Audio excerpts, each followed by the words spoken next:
د طالبانو حکومت وايي له پاکستان سره د تجارتي اړیکو د ښه کولو هوکړه کړې. طالب چارواکي وايي له پاکستان سره د دوه اړخیزې سوداګرۍ او ترانزیت په وړاندې د پرتو خنډونو د لرې کولو پر سر یې کابل ته د راغلي پاکستاني پلاوي سره هوکړه کړې ده.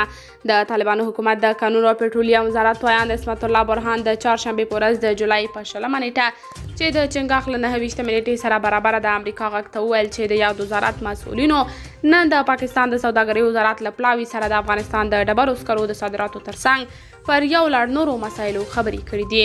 ښاغلي برهان زیاته کړې چې په دغه لیدنه کې پریکړه وشوه چې د افغانستان د صادراتي ډبرو سکرو بیه پر خپل ځای پاتې وي، خو په وینا یې په صادراتو او وارداتو کې د اسانتیاو پر رامنځته کولو هوکړه وشوه.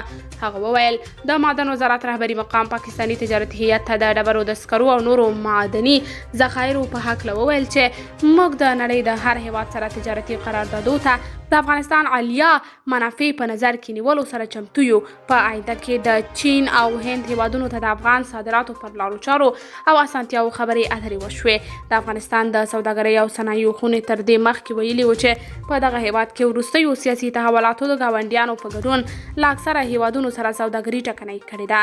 دغه ادارې همدارنګه د سوداګرۍ په برخه کې د اسانتیاو رامنځته کولو غوښتنه کړې وه.